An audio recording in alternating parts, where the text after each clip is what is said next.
Hey guys, so today I'm showing you how to prepare this delicious meal you see right here. So we're gonna be making steak topped with garlic butter, and you can pair it with baked potato paired with your favorite toppings like cheese and bacon, sour cream, or you can do a sweet potatoes with some cinnamon butter and brown sugar mixed inside.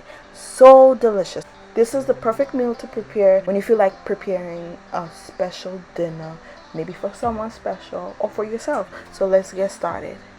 Okay guys, so I'm starting with my potatoes first. So I preheated my oven to 400 degrees and I already washed and scrubbed my potatoes. So first I'm gonna take a fork and just poke a few holes on top of the potatoes, okay? Then I'm getting my baking sheet and I sprayed it with nonstick cooking spray. I'm gonna place the potatoes on the baking sheet and then I'm gonna drizzle the potatoes with some olive oil. So rub the oil all over each of the potatoes, and then I'm gonna season the outside of the potatoes with some salt and black pepper, and again rub it all over. Then you're gonna place that into the oven at 400 degrees and let it bake for about 40 to 45 minutes or so, until you can take a fork or a knife and poke it in the middle and the potato is tender and cooked. Now for the sweet potatoes, I'm basically doing the same thing. So I already washed and scrubbed it, and now I'm using a fork to poke the top of it, and then I'm gonna drizzle it with some salt, no black pepper, and I didn't use any oil on this one. Alright, just some salt. Make sure you rub it all over, and then you're gonna place it into the oven and bake it until it's tender soft.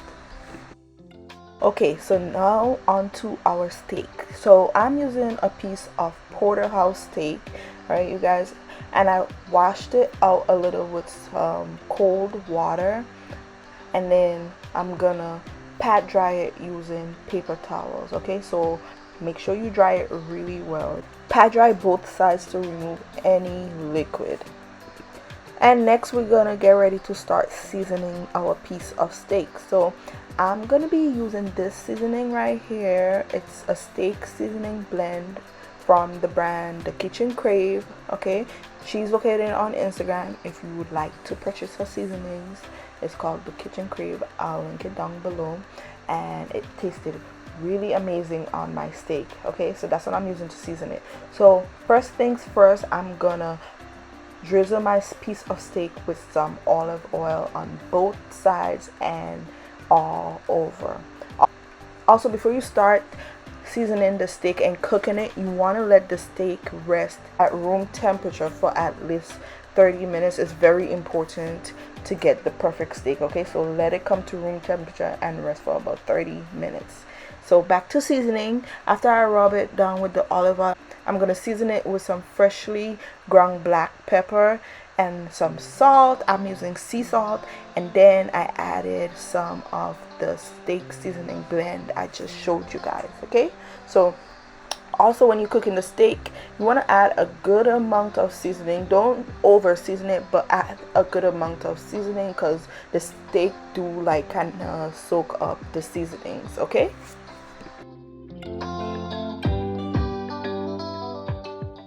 so make sure you season both sides of the steak and get the ends of it also as well. Rub it down really well. Rub the seasonings into the steak.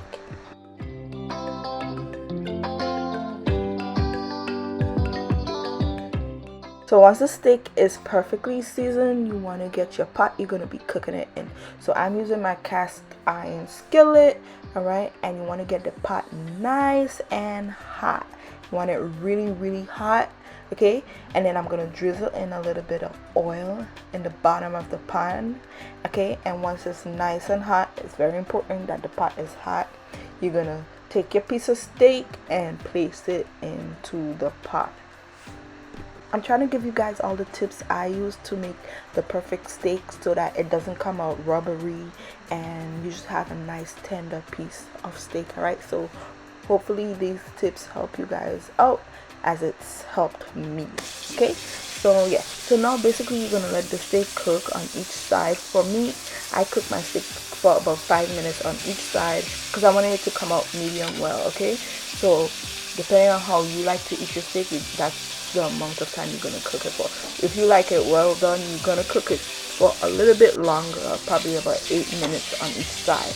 Okay, medium rare is not gonna take that long, so probably 4 or 5 minutes on each side. You can use a food thermometer to help you get your steak to be perfectly cooked to your desired liking. Okay, so after you cook both sides of the steak, you want to also cook the edges. So lift up the steak as I'm doing here and cook like the sides of it, okay? Because you don't want that part of the steak to be like soft and not perfectly seared. You want it to be seared all around. Even the sides that might have like the bone, you want to sear it for a few seconds, all right, to have a nice perfectly seared piece of steak.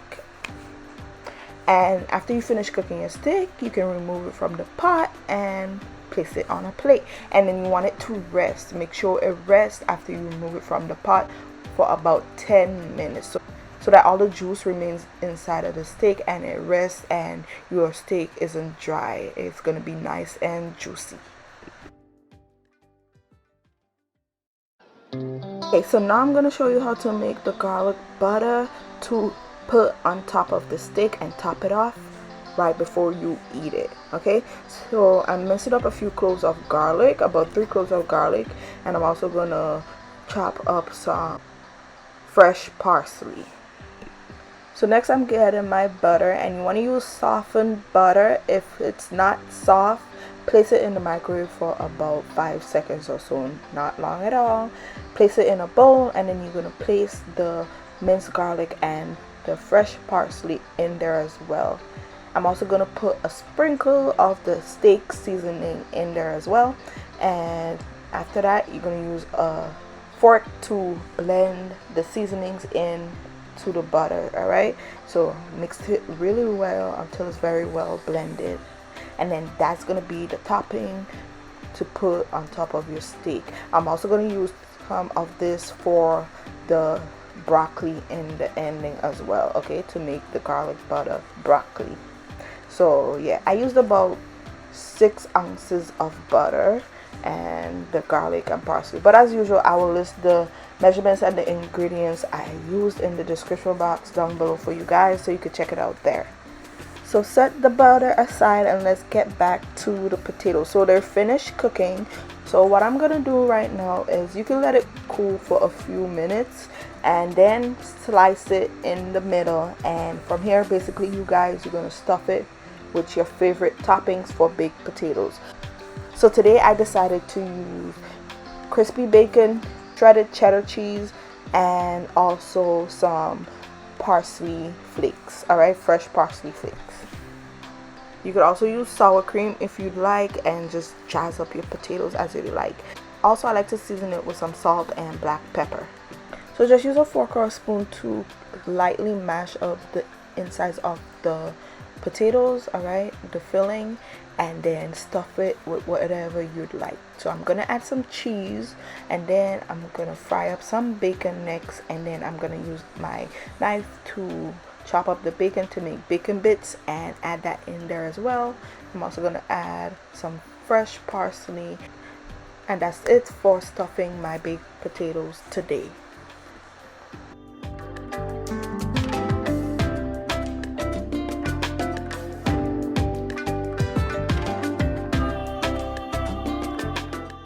Okay, so now I'm going to show you guys how I prepare my sweet potatoes. So I'm just going to cut it down the middle, okay, and then I'm going to add in a little bit of brown sugar, some cinnamon, and some butter, and just a pinch of salt, you guys.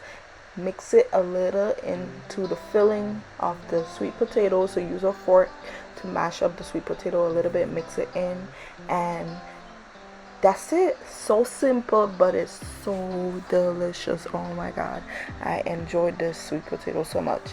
So yeah, as for the measurements, you guys, I'll list it down below in the description box for you guys, but you can always adjust your sugar and butter as needed, so add however much you'd like. Okay, you guys, so I'm gonna place my potatoes aside, and now let's prepare the garlic butter, broccoli, and carrots. So I ended up not using the carrots because I burnt it. Don't ask how. I wasn't paying attention and I actually forgot it. So yeah, don't be like me. But anyways, you guys, I'm gonna show you how to do it. So I ended up just using the broccoli on my plate, but you want to slice up the broccoli florets and wash the baby carrots, okay? And then place all of that in a pot with some water to steam for a few minutes, not long at all, but you want the broccoli and the carrots to cook to your desired liking. So if you like your broccoli really soft and tender, you leave it a little bit longer. I left mine for about 3 to 4 minutes, okay? And also when it comes to the carrots, you can leave it a little bit longer in the pot to cook till it's softened to your liking. And then after you finish cooking the broccoli and the carrots, you could put them in a bowl with some cold water to shock it, to stop it from cooking even more. Remove the water, and then we're gonna add some of the garlic butter we made earlier for the steak. Take about a tablespoon or 2 from that and just place it on top of the veggies, and that's it. Also, when I was boiling it, I added a little bit of salt to give it some flavor, and that's it, you guys. Butter the broccoli and the carrots. You can place it in the microwave to help the butter to melt some more before you eat it, or you can serve it just like that. And that's it for the garlic butter, broccoli, and carrots. Okay, so now I'm gonna place about a spoonful or 2 of the garlic butter mixture on top of my steak, and I'm also placing my baked potatoes.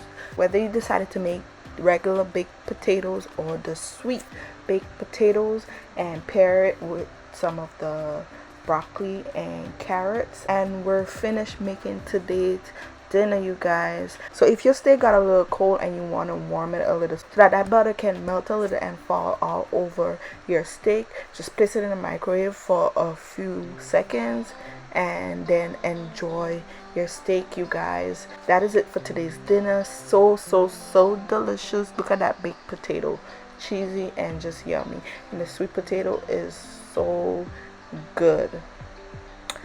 And my steak came out absolutely tender. It wasn't tough at all. So I hope you guys give this recipe a try. If you do, let me know in the comments down below how it turned out. And yeah, thank you guys so much for watching this video. I hope you enjoyed the tutorial. I hope you give the recipe a try. If you do, let me know, and I'll see you guys next time. Bye.